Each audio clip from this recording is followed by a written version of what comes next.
लड़के की मां हर दिन कसाई के साथ नाजायज संबंध रखती थी, फिर भी वह इस व्यवस्था का आदी लगता था, यह जानते हुए कि यह ही एकमात्र तरीका था जिससे उनके मेज पर मांस आ सकता था।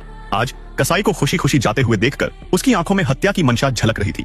सच तो यह था कि जैक अब 20 साल का हो चुका था, लेकिन अपनी उम्र न बढ़ने की स्थिति के कारण जैक का रूप हमेशा 6 साल के बच्चे जैसा रहा। उसके पिता ने जैक को राक्षस समझा और क्रूरता से मां और बेटे दोनों को छोड़ दिया, कहीं और एक नया परिवार शुरू कर लिया। केवल उसकी मां ने उसकी देखभाल जारी रखी, लेकिन अचानक एक दिन अधिक काम से थककर उसकी मां इस दुनिया से चली गई। जैक केवल उन लोगों की दया से जीवित रह सका जिन्होंने उसे गोद लिया, लेकिन जैसे ही उसकी न बढ़ने की स्थिति का रहस्य खुला, उसे एक पालक घर से दूसरे में जाना पड़ा। इस पैटर्न के शुरू होने के बाद हर नए पालक घर में उसका पहला कदम परिवार के मूल बच्चों को गायब करना होता था, जिससे वह अपने लिए अधिक स्नेह प्राप्त कर सके।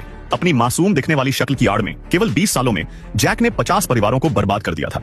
उसे यह उम्मीद नहीं थी कि इस बार उसका गोद लेने वाला उसका सौतेला भाई निकलेगा, जो उसी पिता से था। सौभाग्य से टॉम ने जैक को पहचाना नहीं, जिससे उसकी असली पहचान उजागर होने से बच गई।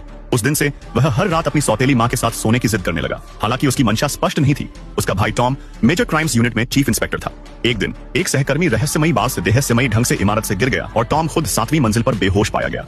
इससे सभी को उस पर शक हुआ, क्योंकि मृत सहकर्मी को इमारत में टॉम के फोन से बुलाया गया था। हालांकि उसके अच्छे दोस्त डेविड ने टॉम का बचाव किया, लेकिन तीनों पीड़ितों का उससे स्पष्ट संबंध था। फिर भी जैक भूलने की बीमारी के साथ जागा। इससे डेविड बहुत चिंतित हुआ। डॉक्टर ने बताया कि जैक को सिर पर गंभीर चोट लगने के कारण अस्थायी स्मृति लोप हुआ था और उसे ठीक होने में 6 महीने लगेंगे।